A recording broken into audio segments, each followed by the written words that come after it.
To felicitate our expert for today, Dr. D. Usha Rao, Assistant Controller of Patents and Designs, Ministry of Commerce and Industry, DOI, by presenting a bouquet and a memento.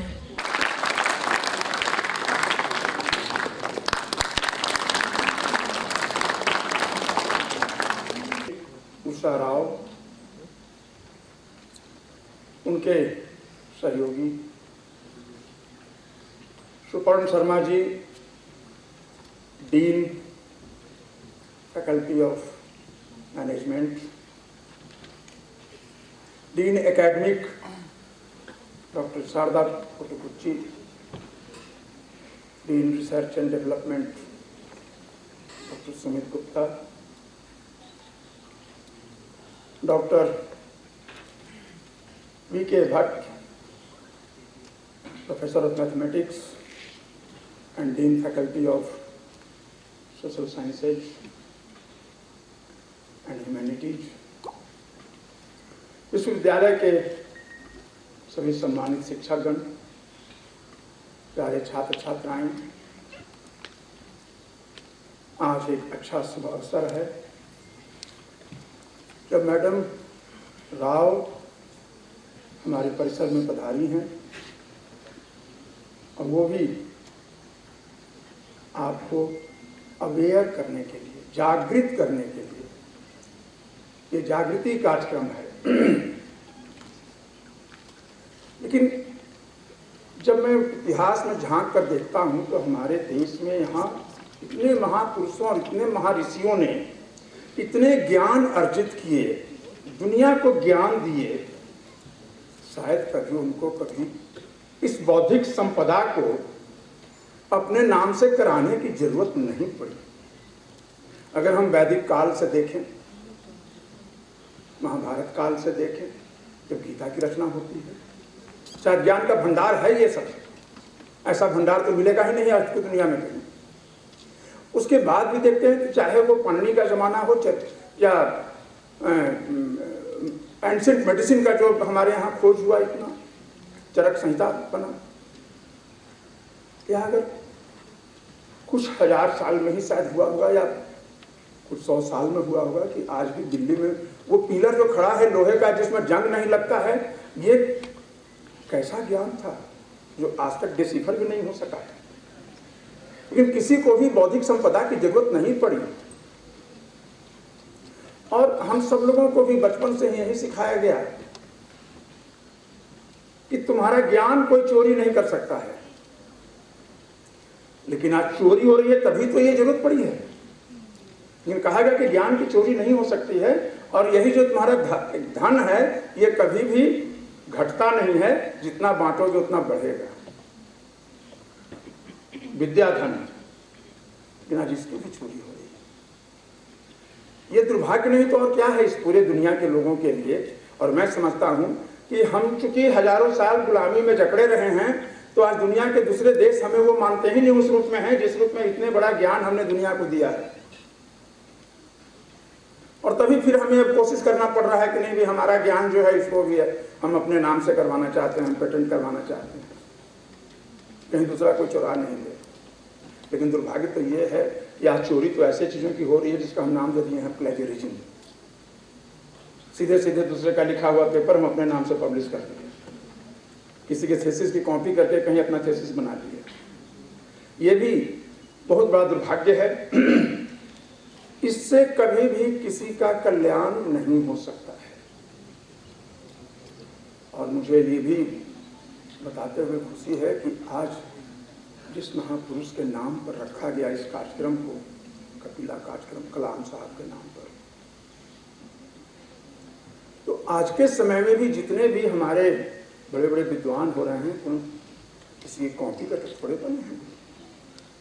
आप copy करके कभी आगे बढ़ ही नहीं सकते हैं।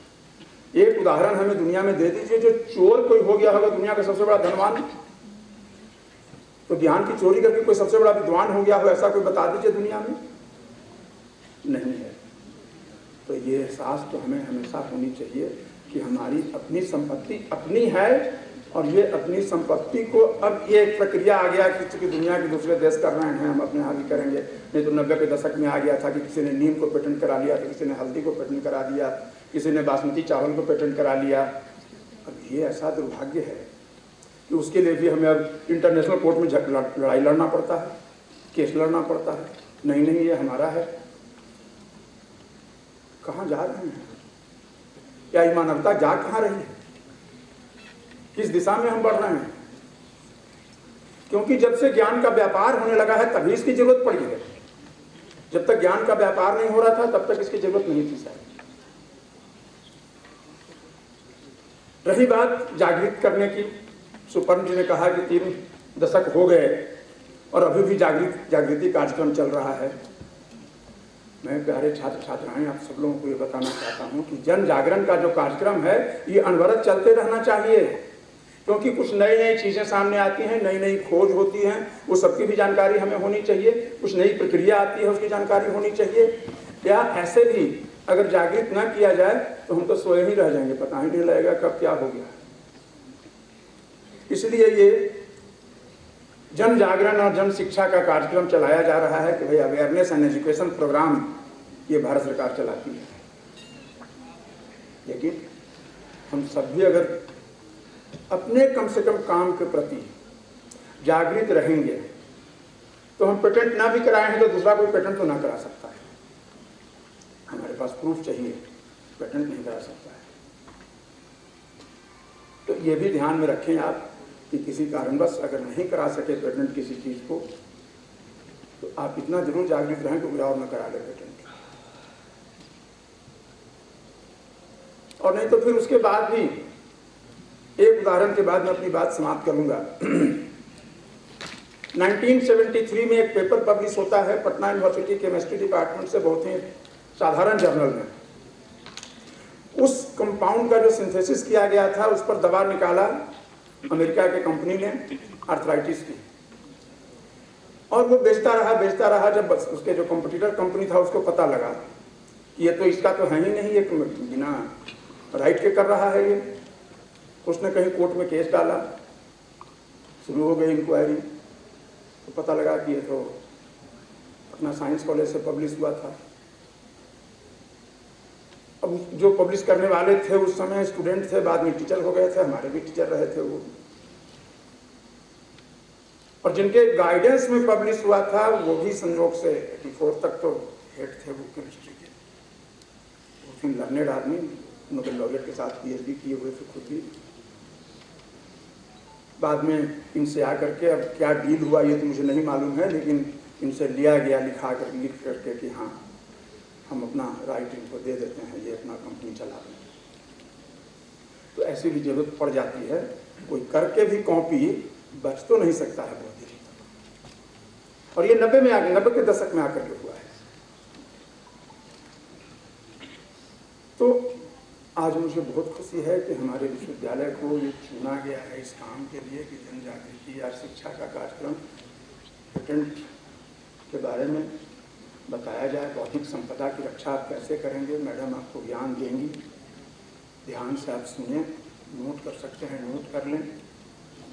और जब रिसर्च स्कॉलर खास करके कुछ अपना काम करते हैं, हालांकि मैं ये कह रहा हूँ कि ये तो पेटेंट रिसर्च वाले ही करा पाते हैं, लेकिन बहुत से ऐसे अनपढ़ लोग हमारे यहाँ खोज ऐसा चीज़ का कर देते हैं जो खोज आता है ऑब्लिवियन में, पता ही नहीं लगता है उनके खोज के बारे में।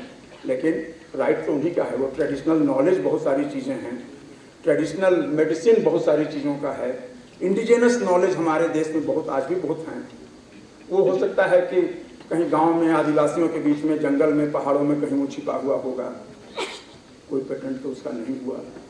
और है दुर्भाग्य कहीं ना कहीं उसकी कॉपी तो हो रही है, विदेश में कुछ और नाम से लोग दवा निकाल दे रहे हैं उसी इंडिजिनस नॉलेज का। इन सारी चीज़ों के लिए भी मुझे लगता है कि शायद हमारी सरकार सतर्क होगी कि उस जगह पर जहाँ तक कोई पहुँचता नहीं है वहाँ से इंडिजिनस नॉलेज का हम कैसे क्या डॉक्यूमेंट करेंगे और इंटेलेक्चुअल प्रॉपर्टी राइट का शेयर कैसे दिलवा पाएंगे उनको, यह भी प्रयास होना चाहिए।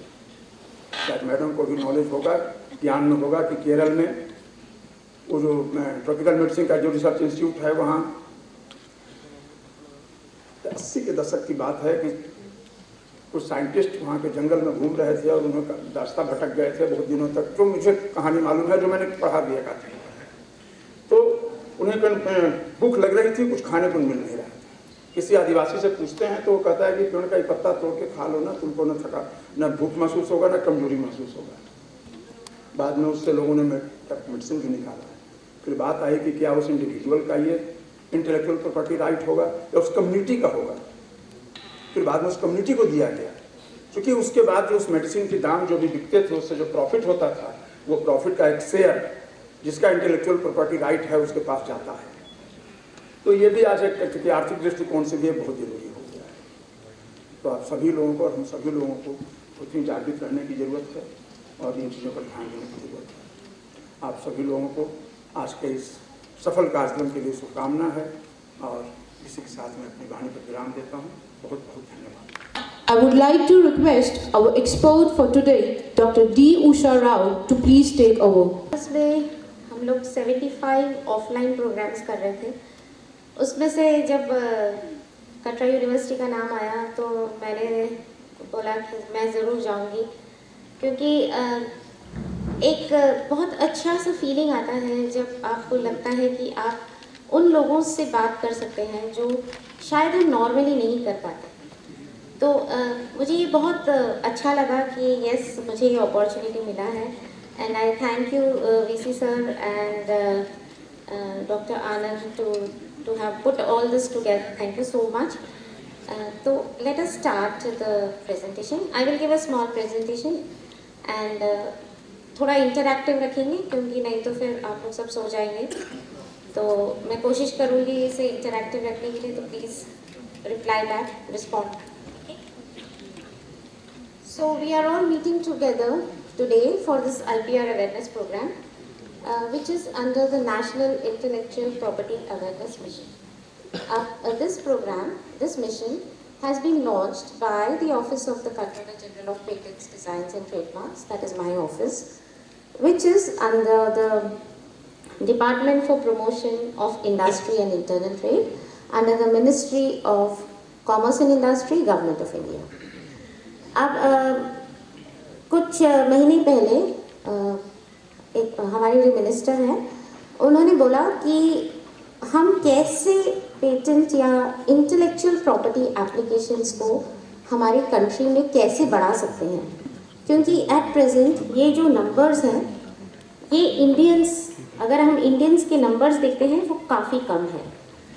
तो जब ये बात उठी कि ये नंबर्स कैसे बढ़े, क्योंकि आप ये समझिए कि जब हम ये कहते हैं कि नंबर्स कम हैं, इसका मतलब है कि फॉरेन कंपनीज के नंबर्स बहुत हाई हैं।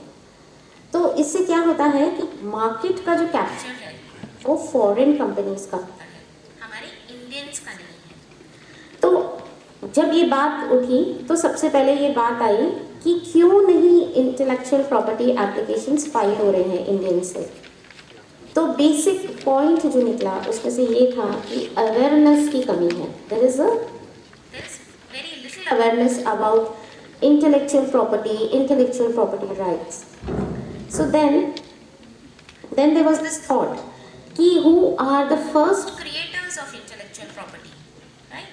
तो सबसे पहले वो जो फर्स्ट क्रिएटर होता है वो एक यूनिवर्सिटी से होता है, या तो एक रिसर्च इंस्टीट्यूट से होता है, या एक कॉलेज से होता है। क्योंकि आप लोग सब लोग अपनी प्रोजेक्ट्स करते हैं, राइट? आपको छोटे छोटे प्रोजेक्ट्स दिए जाते हैं, फाइनल ईयर में आपको कोई प्रोजेक्ट सबमिट करना होता है कि नहीं? करते हैं आप लोग? तो उस प्रोजेक्ट में आप जो भी इन्वेंशन करते हैं या जो भी क्रिएशन करते हैं, वो फर्स्ट क्रिएशन हुआ, फर्स्ट इन्वेंशन हुआ। तो actually the college, the universities, the research institutes are the first creators of inventions, and if those creations and inventions come into the system, into the intellectual property system, then we will get a lot of number of intellectual property applications. So based on that, this intellectual property awareness mission has been launched, where we are targeting around 10 lakh students to be given IPR awareness. Now, अगर आपको याद होगा, just a minute, अगर आपको याद होगा कि 2016 में नेशनल IPR पॉलिसी रिलीज हुआ था। अब देखिए आप लोग सब स्टूडेंट्स हैं, आप लोग बहुत जल्दी you are going to become business leaders, you are going to become scientist, you are all going to be, maybe some of you will give your civil services. So all of you should be aware of what is happening in all the fields. And it is also very important, intellectual property is also a very important field, right?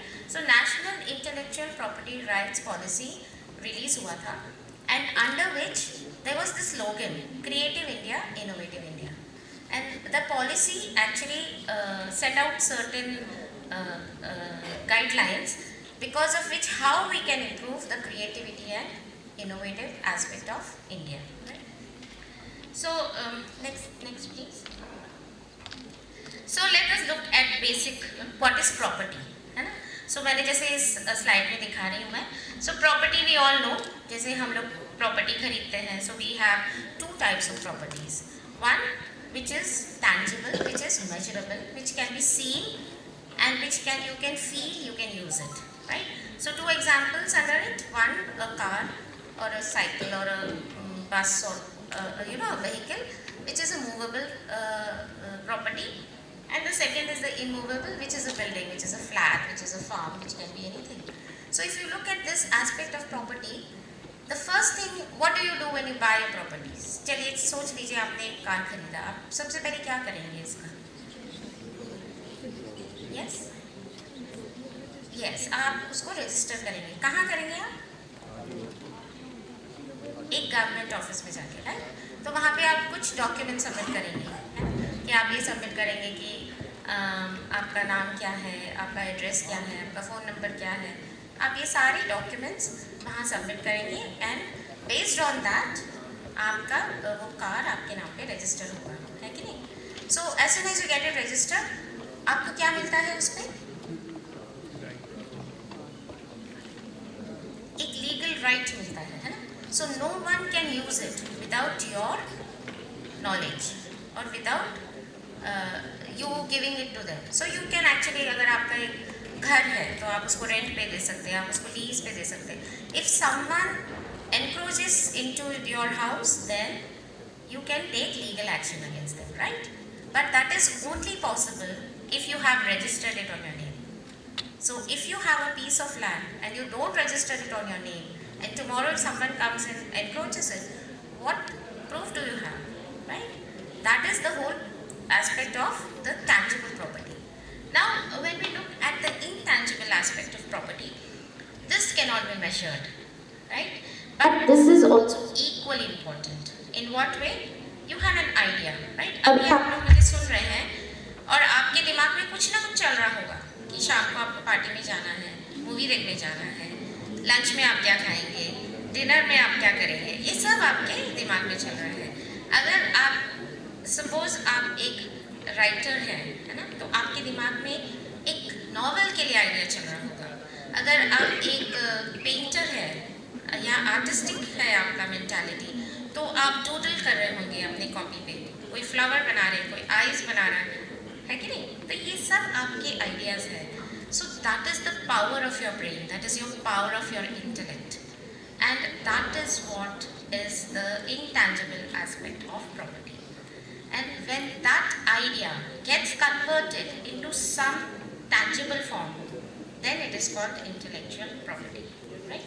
So you should always remember, idea is the beginning of any intellectual property activity, but idea per se cannot be protected. What you have to do is, you have to convert it into a tangible aspect.